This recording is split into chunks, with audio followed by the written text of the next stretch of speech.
Rice and oats. Been my diet for many weeks now with just bread. Bread, rice, oats. Will last me through the month.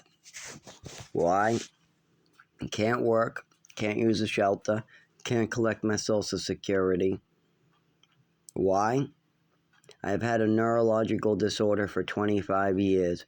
My father and mother don't want anybody to know about it, so whenever I go to the doctors, they do everything impossible to hide it, including calling my doctors and including trying to brainwash me as a child, my teenage years, trafficking me to multiple states, and lying to doctors and lying to people in general. Lying to programs, getting me thrown out because of trying to steal money, just all different types of stuff. Because of those actions, there is no way I can collect my Social Security or get medical treatment for my disabilities.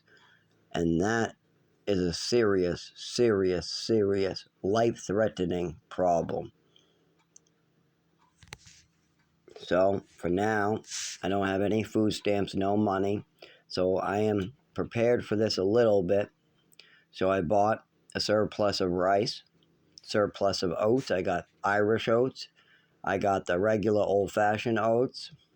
I got 3 different types of rice in a big bag in a dry surface with salt around it. Not in it, around it. I did my last packet of soy sauce just now with a bunch of water on the side. I've been trying to get my vitamins and minerals as well as much as possible through anyways, multivitamins. I have one little tiny packet of instant carnation breakfast left. I also try to just eat whatever I can think of. Like, for instance, I had a spoonful or half a spoonful of my, I guess it's prune paste instead of using the Lax Clear or whatever. It's Clear Lax, everyday natural, whatever. Yeah, it's Amazon's version of that other one, Marilax or whatever. And I'm only 31. Usually people start doing this at 50 or 60, but I literally didn't do it, and I had to use an enema in the bathroom at work, or because I needed an ambulance, but I didn't want to call one. So I called a junkie to get me a little enema because I knew that that's most likely either surgery or enema were my only 2 options at this point, because I had a blockage because my prostate and bathroom habits aren't good. And that could be from the medications my mother gave me, but I definitely had some prostate issues from the cough medicine I took also as a teenager. I mean, it comes with the medications my mother was playing around with too, so it's a mixed bag there. But I tried to abuse cough medicine from the age of like 14 to 19. Yeah, I would say it slowed down by 17, and I wasn't like doing it real hard or nothing.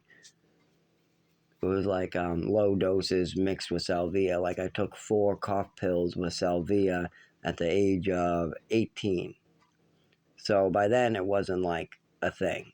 But at the age of like 16 to 18, it could have been a pretty big habit. There were times where I felt like I really needed it. And for multiple reasons. One, while I was on small or large doses, I was able to do things with my nervous system. But I had slurred speech because it was a drug, like anything else. But I have slurred speech already time to time, so it's like hell. Well, what the fuck do I care about slurred speech? I was having slurred speech at 7 years old, 8 years old. They had me in speech therapy for it. They wanted me back in speech therapy in Texas. I was slurring words in New Mexico as they choked me out. So for me, it's like, what the fuck? You guys are worried about slurred speech? You guys weren't worried about that while a big black nigga choked me out on a couch because I wouldn't get food poisoned again. So at that point, there was just so much fucked up shit that I'm just like, hey, this is helping me. But that's fucked up logic, because there was a warning on the back about prostate damage, and it's not great to abuse cough medicine. But many, many teenagers, rappers were taking super high doses, way more than I ever took. And the key is I only took straight dextromorphin. I didn't want nothing to do with Tylenol or anything else. Just pure dextromorphin, 15 milligram gel capsules, or pure dextromorphin, or dextromorphin with alcohol.